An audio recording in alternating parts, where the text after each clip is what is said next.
Ontem eu falei que a ética cristã, ela diz respeito a viver para agradar a Deus, para fazer a vontade de Deus. A ética cristã.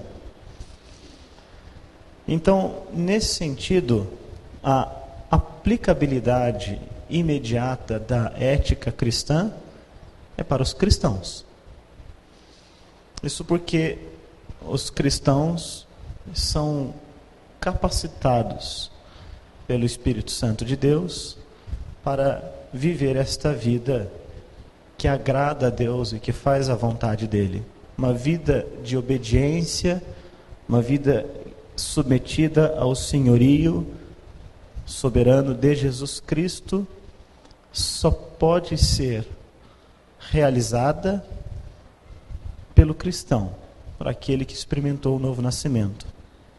Mas a exigibilidade de obediência é para todos os homens. É direito de Deus como Criador e legislador estabelecer qual seja a sua vontade para a humanidade. Impor a sua vontade, as suas leis para aqueles que são criaturas dele. Os homens, a Escritura nos dá conta em Gênesis, eles são portadores da imagem de Deus. E como portadores da imagem de Deus, estão submetidos à vontade daquele que os criou. Aquele texto de Eclesiastes, capítulo 12, vai lembrar-nos disso. De todas as coisas que tem ouvido, a suma é esta: teme a Deus e obedece aos seus mandamentos, porque este é o dever de todo homem. Ninguém se exclui aí. Todos os homens, toda a humanidade está debaixo do dever de obedecer a Deus, de seguir os mandamentos de Deus. Ainda que a aplicabilidade imediata se dê apenas na experiência do cristão, porque na redenção ele foi capacitado a obedecer a lei do Senhor. Nós vimos que Deus se revelou ao homem. Na criação, ele estabeleceu os critérios pelos quais o homem devia viver. É interessante, porque na criação nós temos muitos desses critérios, ainda que eles não sejam imediatamente percebidos. Veja só o que nós encontramos no relato da criação. Nos critérios e ideal de Deus para a humanidade, no mundo ideal, no mundo sem pecado, antes da queda. Trabalho é criação de Deus, no mundo sem pecado. Cultura. O homem não estava numa selva. Às vezes a gente gosta, até na nossa arte, né, nas expressões pictóricas aí da criação, a gente imagina uma selva que normalmente as coisas crescem desordenadamente. Não, o homem ele foi colocado em um jardim que deveria ser cultivado. Há todo um elemento cultural aí na ideia de se cultivar um jardim. Não há nada no texto bíblico que sugira, aliás, que esta seria uma condição permanente da humanidade caso não houvesse acontecido a queda. Quem é que disse que todo o desenvolvimento humano, inclusive muito do que a gente experimenta hoje, não teria acontecido no caso de não ter havido a queda? As expressões mais avançadas desse mandato da criação no que diz respeito à cultura, tecnologia, urbanismo. Nós vemos que na casa de Caim, aliás, essas coisas se desenvolveram. Siderurgia, metalurgia, música, arte. Essas coisas estão embutidas ali naquela palavra do cultivo do jardim de Deus. É mandato de Deus na criação, um dever de todo homem. A família, primeira grande instituição fundada por Deus. A espiritualidade, a comunhão que Deus tem com o homem com Deus. Essas coisas elas foram deformadas, corrompidas na queda, mas a sua exigibilidade não foi removida. Então, quando nós pensamos em ética, precisamos lembrar deste aspecto da criação e da exigibilidade do cumprimento da vontade de Deus para todos os homens. Mas Deus revelou a sua vontade, Ele condescendeu em falar com o homem. Esta vontade revelada de Deus, e vimos isso ontem, pela sua origem, ela tem alguns significados. Pela origem da revelação, tendo vindo ela de Deus para o homem, do ser perfeito, do ser eterno, do ser imutável, do ser santíssimo, do ser absoluto, do Deus eu sou, então esta vontade é um reflexo da natureza dele, esta vontade revelada de Deus para o homem. Portanto, ela é imutável. A vontade de Deus para o homem é imutável.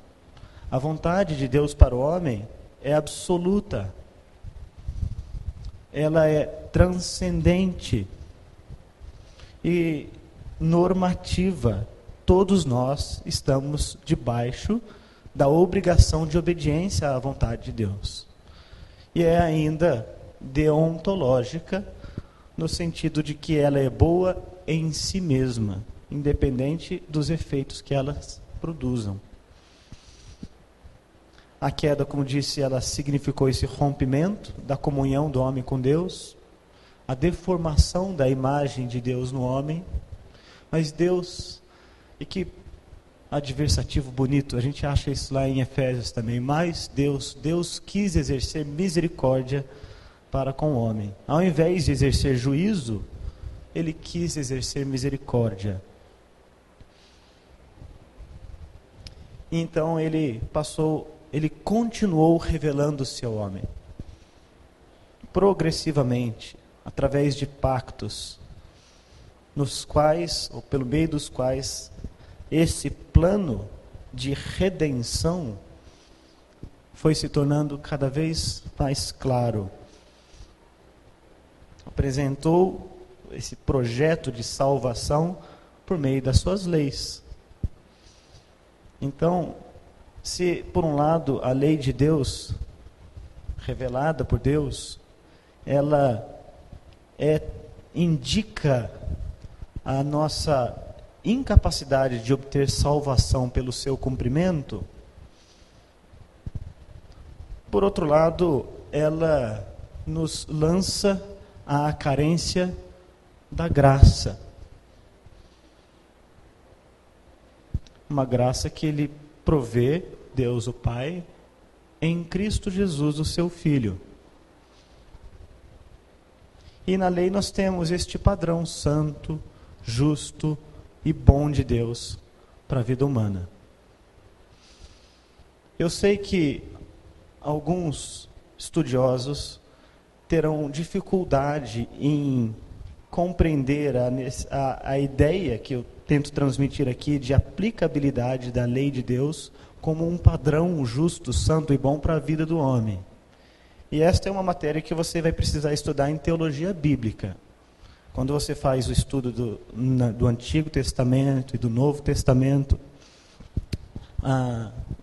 existem correntes diferentes que estabelecem a relação entre esses dois testamentos, ou a relação da revelação progressiva de Deus até o seu ápice no Novo Testamento. O meu entendimento é que, de fato, Deus Ele foi lançando cada vez mais luz através dos pactos e das revelações que Ele foi trazendo para o seu povo, até que em Cristo Jesus a plenitude da revelação de Deus se completa. Então, eu não vejo uma descontinuidade entre Antigo Testamento e Novo Testamento. Eu vejo progressão. Mas eu admito que essa é uma matéria que os irmãos, se tiverem dúvida, precisarão estudar em um outro campo da teologia.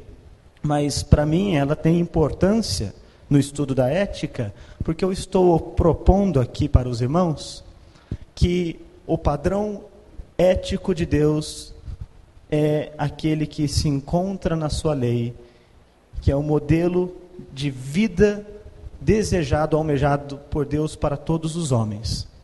Um modelo de vida impossível de ser vivido para fins de salvação, mas exigido de todo homem, especialmente daquele que recebe a redenção como um meio de agradar a Deus.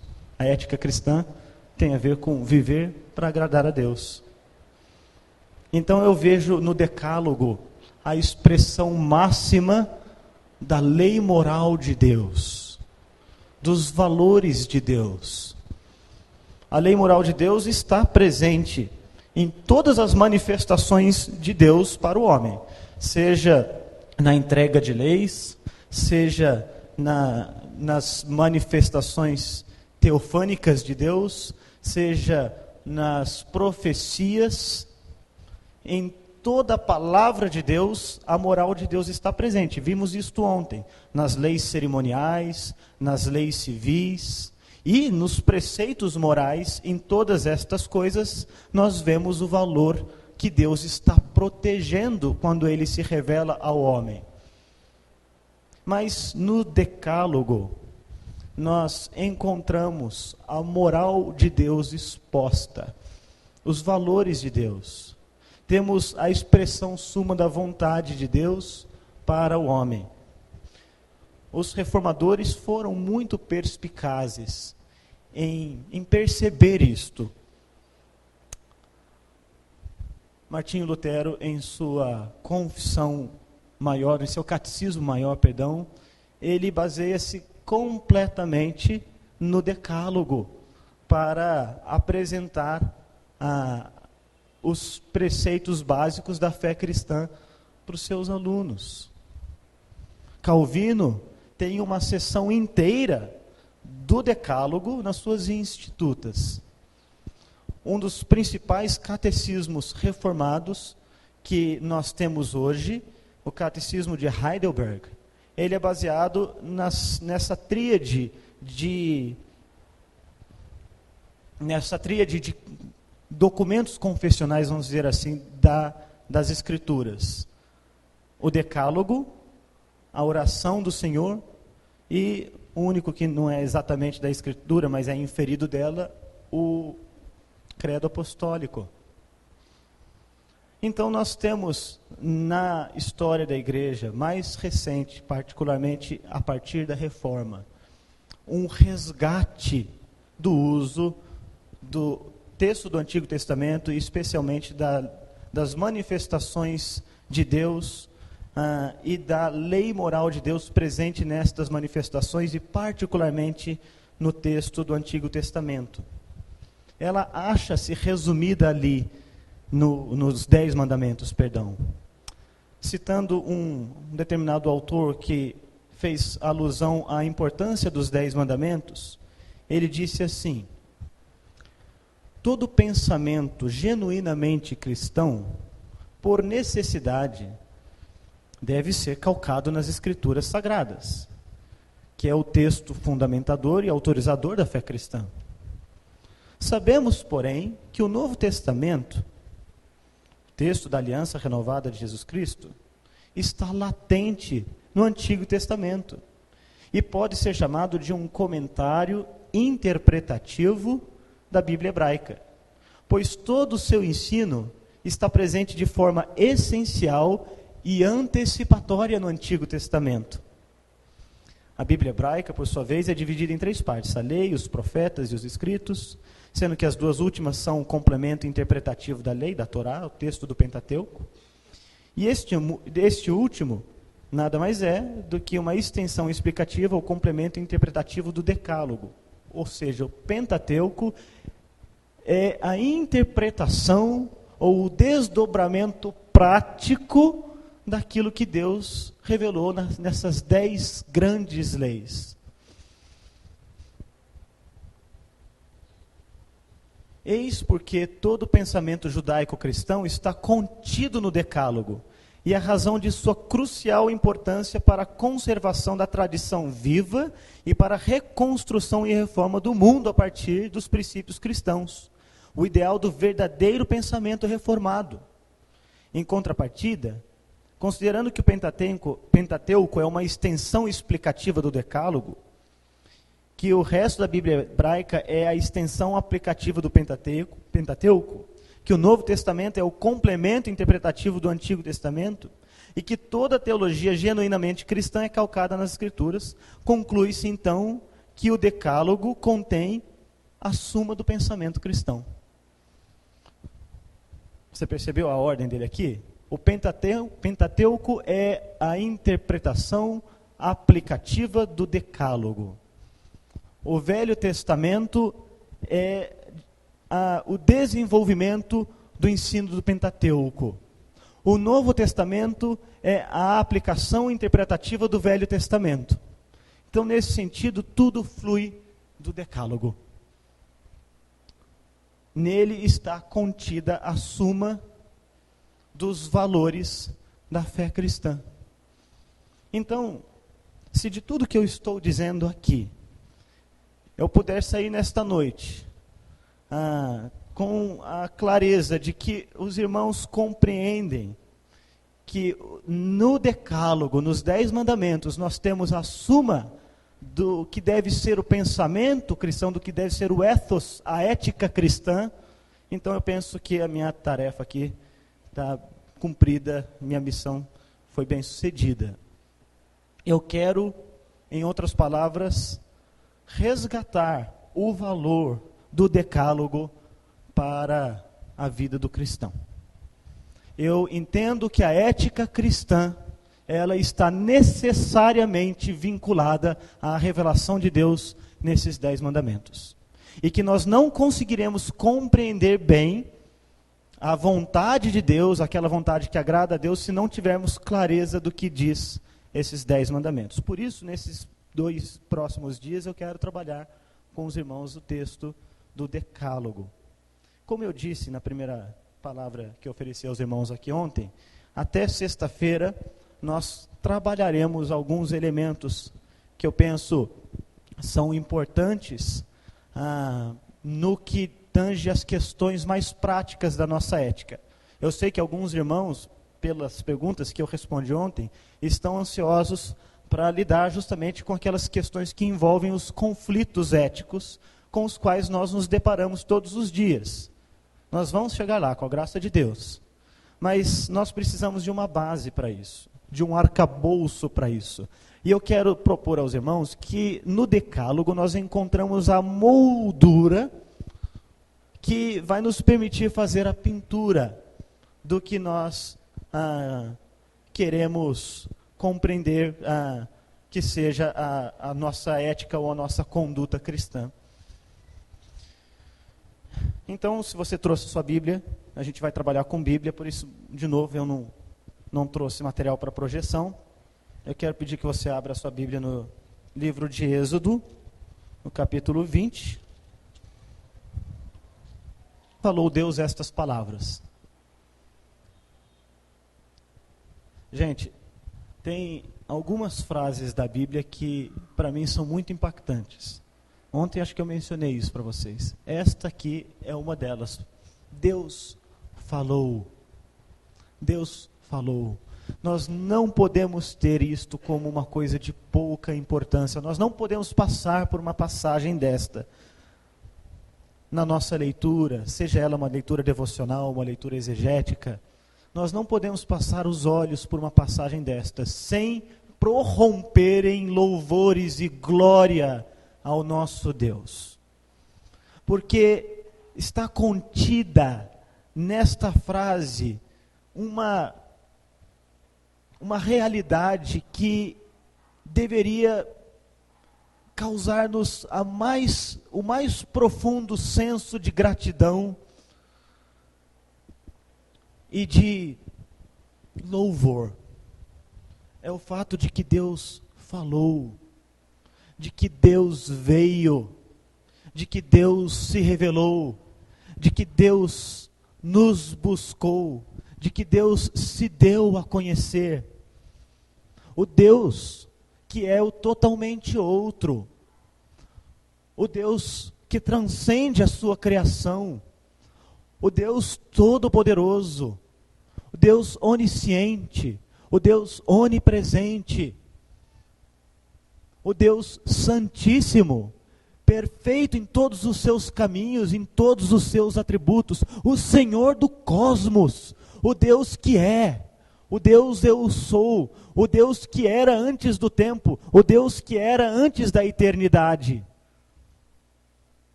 Aquele que habita em luz inacessível, aquele que é puríssimo, que é santíssimo, o Deus tripessoal, o Pai, o Verbo, o Espírito, um Deus, 3 pessoas, num relacionamento perfeito de amor e autoexistência, autodeterminação, autonomia, autogoverno. O alfa e o ômega, o princípio e o fim, o Deus vivo. Deus falou. Deus falou. Ele condescendeu em se identificar com o homem. Ele revelou-se em termos compreensíveis, em linguagem humana, através de uma relação pessoal, pactual. Um pacto ao qual ele não estava necessariamente obrigado e que ele não tinha a necessidade de propor. Um pacto que ele propôs de própria vontade. Uma aliança com a humanidade, com os homens, através daquele povo escolhido dele, a sua nação santa, o povo de Israel, aqueles que receberam os oráculos de Deus. Ele propôs uma aliança e através dessa aliança, Deus falou. Deus falou. Então nós não podemos ignorar a grandiosidade que há nesta sentença aqui, que Moisés, inspirado pelo Espírito Santo, registrou logo na abertura desses mandamentos. Deus falou, nós devemos ouvi-lo. Temos ouvido a Deus?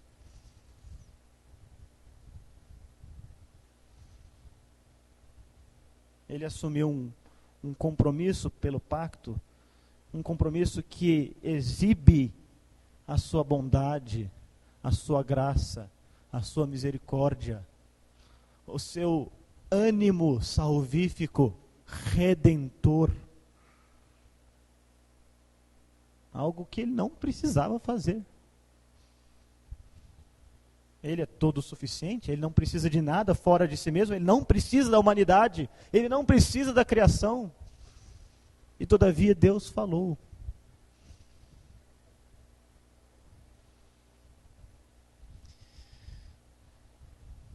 E ao falar, ele expressou o seu caráter.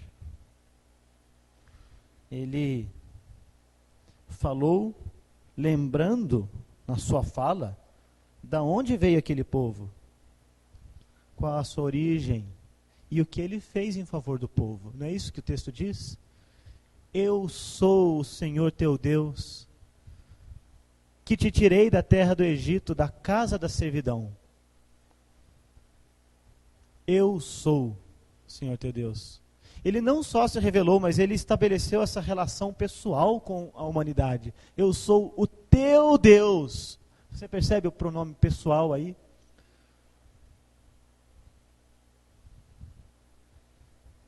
E essa relação pessoal de Deus com a sua criação, com a humanidade, ela encontra sua expressão máxima na encarnação do Verbo de Deus, Jesus Cristo, que compartilhou e ainda compartilha hoje, onde Ele está, da nossa natureza humana.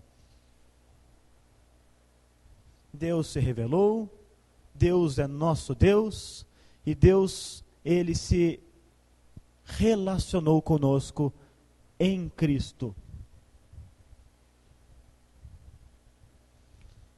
Cristo que ofereceu-se como nosso sacrifício, como expiação, que fez propiciação de Deus o Pai, para que ele já não fosse mais o nosso inimigo, por causa da nossa rebeldia, mas para que pudéssemos chamá-lo Pai. Então ele diz, eu sou o teu Deus. Ele deve ser o nosso Deus. Quando Deus fala, ele se revela, ele se relaciona, ele se coloca como nosso Deus. Eu sou o Senhor teu Deus. Ele é nosso Deus. E é o Deus que redime, que livra. Ele lembra na história o que aconteceu com aquele povo. Aquilo, aliás, estava muito fresco na memória de Moisés e de todo o povo de Israel. O Deus que te redimiu, que te tirou da terra do Egito, da terra da servidão, que livrou o povo da morte, da destruição, do perecimento. Deus falou, o Deus Todo-Poderoso, que é nosso Deus, que se relaciona conosco e que nos salva, que nos livra. Esta é a base para a revelação que ele passará a oferecer, escrevendo na pedra, dizendo para o homem como o homem deve viver. Deus falou, então nós devemos dar ouvidos a Deus. Temos de ouvir com fé, temos de confiar com fé. Nós temos o dever, a obrigação de obedecer a Deus. O nosso Deus que falou e que nos livra, Ele estabeleceu como deve ser o nosso modus vivendi, o nosso modo de viver. E aqui ele começa então, dizendo, não terás outros deuses diante de mim. Você vai perceber que a maior parte dos mandamentos no Decálogo é nos apresentada em termos negativos. E eu penso que há uma razão bem didática nisto. Isto ainda revela esta bondade de Deus e condescendência dele para com os seus filhos, para com os homens. Sabe por quê? Eu não sei quantos de vocês aqui têm filhos, mas uma das primeiras palavras que a criança aprende a ouvir é não, e a repetir. Os meus filhos, eu tenho 3. Hoje já são grandes, já. Meu filho mais velho já tem quase a minha altura. Mas eu tenho uma filhinha ainda mais nova de 8 anos. E eles aprenderam o não muito cedo. Porque eles sempre estão fazendo alguma coisa errada. Via de regra, quando a gente diz não para a criança, não é uma negação perversa que quer inibir a criatividade ou a liberdade da criança. É um não amoroso, protetivo, cuidadoso, afetuoso, que quer preservar a criança. Não é assim? Se a criança vai colocar o dedo no buraco da tomada, a gente não vai dizer até bem alto não. Se ela vai atravessar a rua displicentemente, a gente diz não. Se ela faz qualquer coisa que coloque em risco a sua integridade física, nós dizemos não. Aqui Deus nos ensina por meios negativos, mas há um elemento positivo. Eu falei disso ontem. Há um bem, há um valor que está sendo protegido. Então, quando nós lemos o Decálogo, esses mandamentos de Deus e esta forma negativa com a qual ele se nos apresenta, nós devemos investigar para compreender qual é o bem que Deus está protegendo ali. Qual é o valor que ele está nos ensinando? Qual é o aspecto afirmativo do seu mandamento?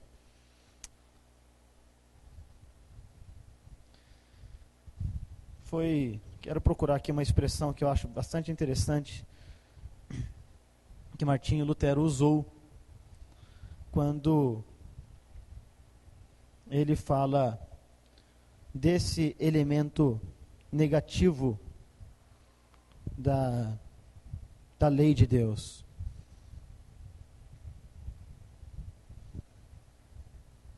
Bem, acho que não encontrei aqui, mas não tem problema.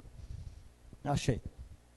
É uma expressão latina meio esquisita, mas ela tem um significado interessante. Ele diz assim, que ao dizer não, por outro lado, Deus está fazendo o affirmativissimum secundum spiritum, que cada proibição corresponde a um mandamento positivo.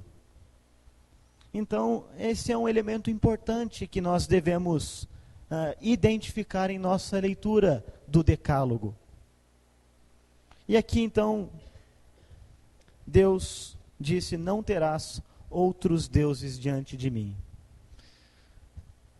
Vamos encontrar aqui, então, o elemento positivo do ensino, é a exclusividade do Senhor, o nosso Deus, como o único Deus.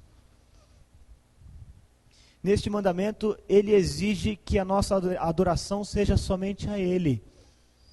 Ele é o único Deus vivo e verdadeiro.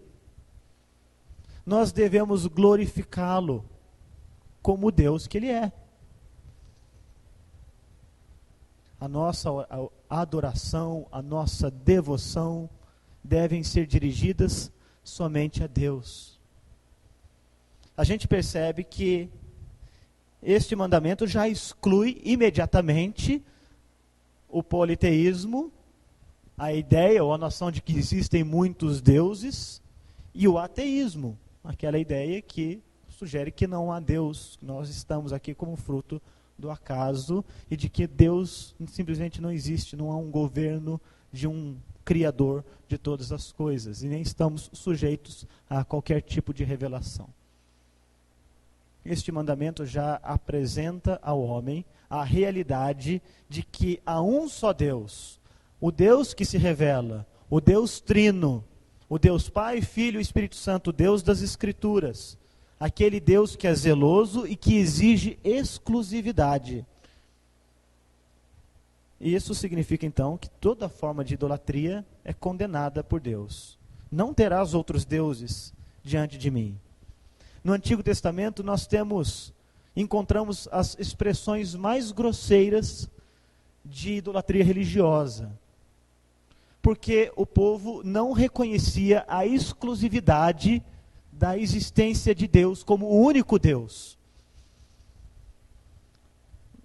A idolatria desenfreada dos judeus resultou em problemas morais terríveis. E aqui eu quero fazer uma aplicação importante. Quando nós não temos em Deus o nosso único Deus, o resultado será afrouxamento moral. Não devemos nos admirar do fato de que as coisas estão como estão em nossos dias, em termos de afrouxamento moral.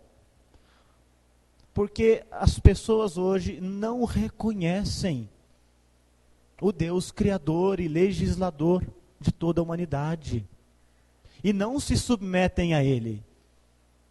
Nós vivemos um ambiente de ateísmo prático, porque ainda que as pessoas professem alguma forma de crença, a crença delas não corresponde ao Deus das Escrituras, ao Deus que se revela, e nem se submete à sua autoridade. Então não é de admirar que as coisas estejam como estão.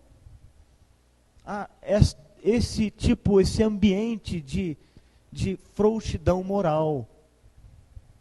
Aconteceu assim com os judeus. Problemas morais dos mais terríveis, casamentos mistos, tolerância com pecados grosseiros. Você vê isso especialmente no livro de Juízes, quando o povo de Israel se misturava com os povos vizinhos e curvava-se diante das suas divindades, tornava Deus mais um Deus entre outras divindades, e em pouco tempo a perversidade moral tomou conta daquele ambiente. Estupros, assassinatos, injustiça, roubos e toda sorte de imoralidade se viu presente naquela sociedade logo cedo por causa do fato de que não tinham em Deus o seu único Deus. Eles curvaram-se a outros deuses. No período dos reis, as coisas continuaram assim. Houve um comprometimento muito grande da fé judaica por causa da idolatria. No judaísmo do período dos reis, aconteceu uma espécie de sincretismo religioso, em que, por um lado, admitiam que Deus, Jeová, o Deus eu sou, o Deus da aliança com o povo de Israel, era um Deus que deveria ser temido e obedecido, mas acrescentaram no culto a Deus elementos que trouxeram lá das religiões pagãs dos povos vizinhos. E o nosso ambiente evangélico está cheio dessas coisas, repleto delas. E esse é um outro fator que causa esse tipo de conduta amoral por parte, inclusive, de evangélicos, que misturam no culto a Deus elementos estranhos à fé cristã e à revelação de Deus, e que são próprios de outras filosofias e outras formas de religião. No Novo Testamento, a proibição que nós encontramos aqui no Primeiro Testamento é reforçada.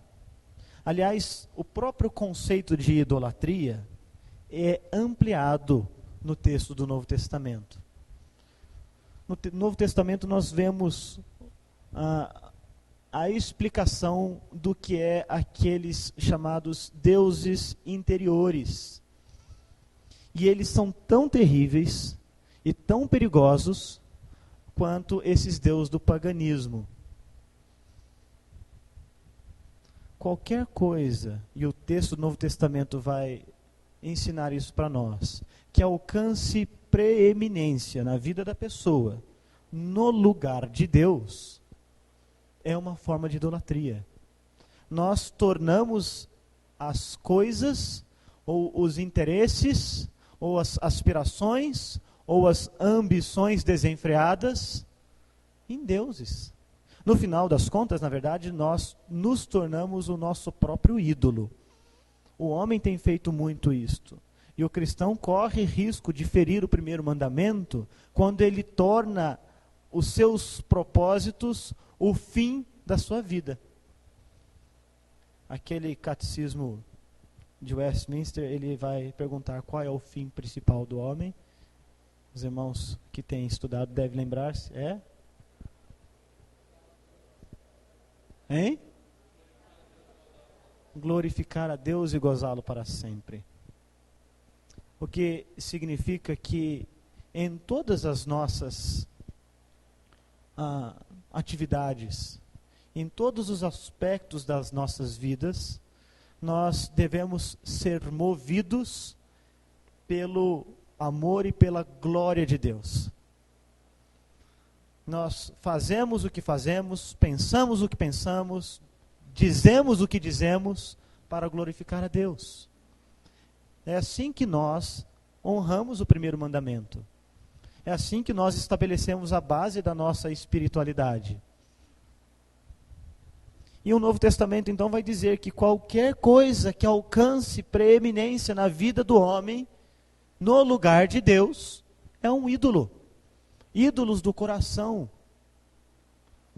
Então, porque hoje nós não temos aquelas expressões grosseiras de idolatria, semelhantes àquelas que nós lemos nas páginas do Antigo Testamento, ou até semelhantes a algumas formas de idolatria que nós vemos em algumas vertentes do catolicismo romano, Nós pensamos, não somos idólatras, nós não temos problemas com a idolatria, nós não lutamos com isto. Lê do engano. A idolatria é um mal que ainda nos acossa, que ainda nos persegue, contra o qual nós precisamos lutar, dentro dos nossos ambientes eclesiásticos e na nossa própria vida, na nossa esfera mais individual. Se nós percebemos que carreira, família, estudos, enfim, e que mesmo os ídolos do nosso coração, os pecados do nosso coração, orgulho, avareza, estas coisas assumem proporções tais que colocam Deus em segundo plano, nós estamos incorrendo em idolatria. Não tereis outros deuses diante de mim. O que Deus está protegendo aqui? Qual é o bem jurídico tutelado por Deus? Deus está protegendo a sua exclusividade, o seu direito como legislador do homem. Nós temos aqui neste mandamento uma ordem para confiarmos na suficiência de Deus em todas as coisas. Nós adoramos o Deus verdadeiro. Não precisamos de outros deuses. Não encontraremos satisfação real e nem resposta para as nossas angústias e para as nossas lutas e para os nossos dramas em nenhum outro lugar senão em Deus. O que diz o texto de 1º livro de Reis, capítulo 8, verso 23?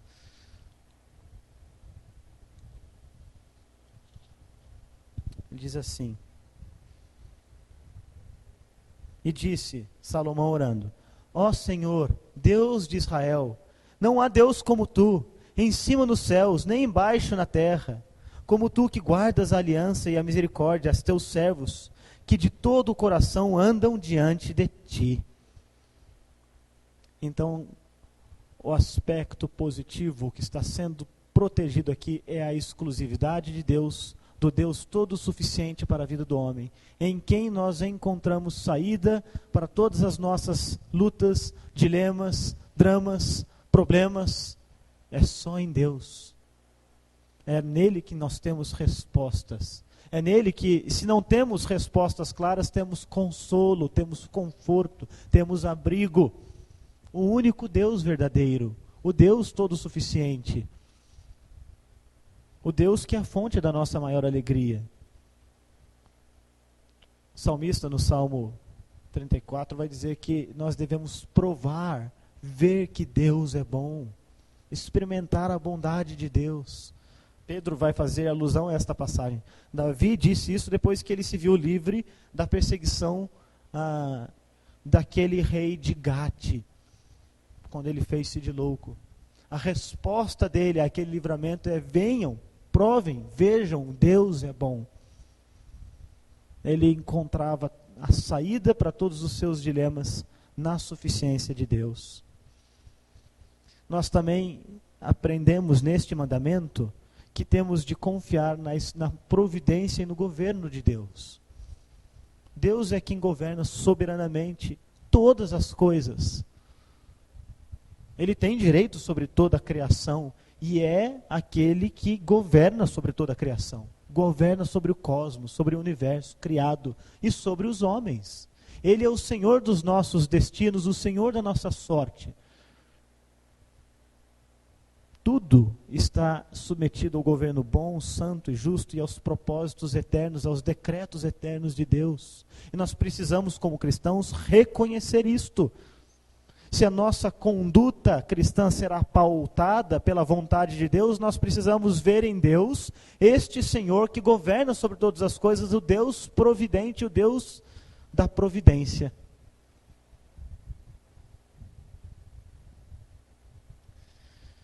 E quando nós então confessamos que Deus é o nosso único Deus à luz do primeiro mandamento, nós estamos entregando as nossas vidas, os nossos caminhos, as nossas decisões, os nossos projetos, as nossas aspirações, os nossos desejos, até as nossas inclinações ao governo soberano, santo, bom e justo de Deus.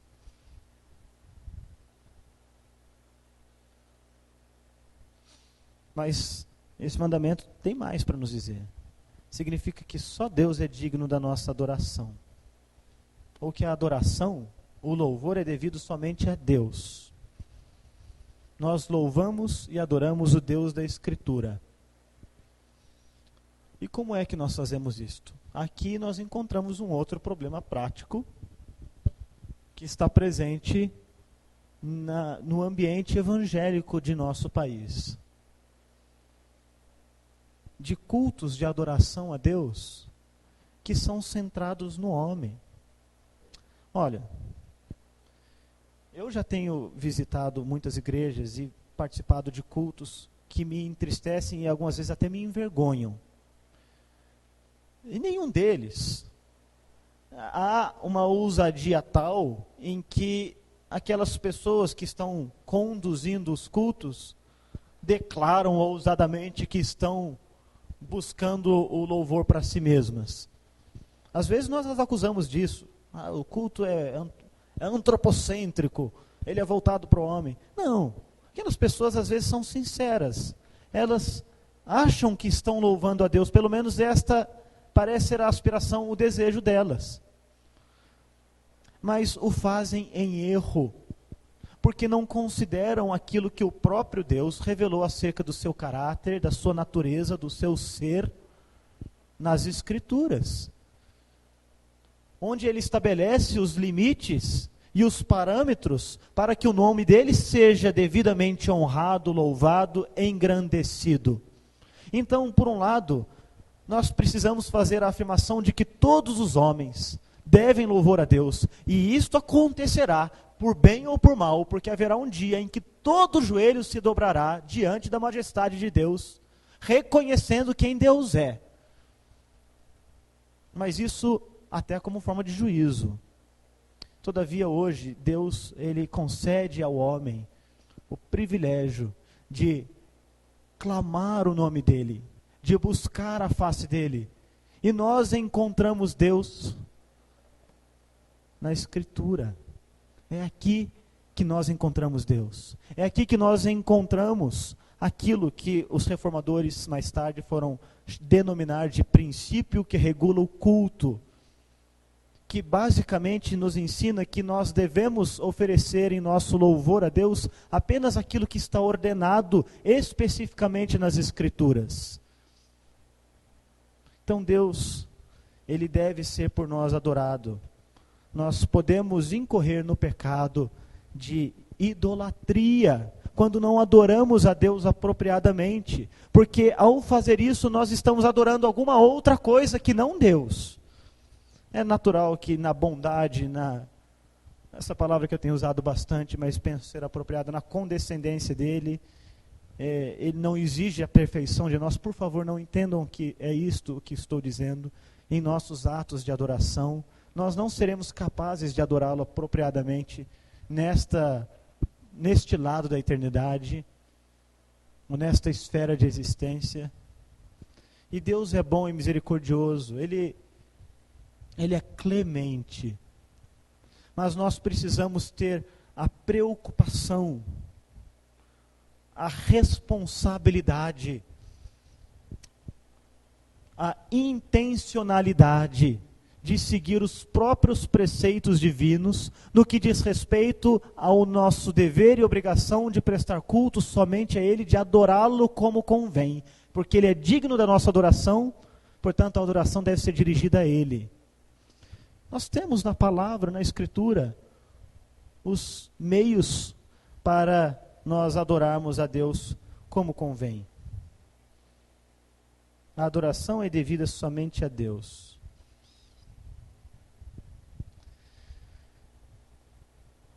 O texto ainda implica mais coisas. Nós devemos ser íntegros no nosso serviço a Deus. Nós não podemos lidar com as coisas de Deus de forma leviana. Nós precisamos de uma dedicação zelosa e exclusiva no nosso serviço ao Senhor, obedecendo a Ele, oferecendo ao Senhor as primícias do nosso tempo, as primícias dos nossos recursos, as primícias da nossa dedicação, as primícias da nossa devoção. Este tipo de integridade que Josué possuía no culto dele a Deus, veja o que diz,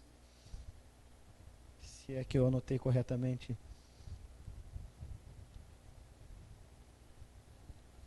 O texto de Josué 24:14. Ele diz assim: agora, pois, temei ao Senhor e servi-o com integridade e com fidelidade. Deitai fora os deuses aos quais serviram vossos pais da além do Eufrates, no Egito, e servi ao Senhor, Deus, o único Deus, o Deus exclusivo dos seus filhos. Serviço íntegro, leal, fiel. Então, não ter outros deuses diante de mim significa ser leal a Deus, ser fiel a Deus, ser íntegro em nossa comunhão e relação com Deus.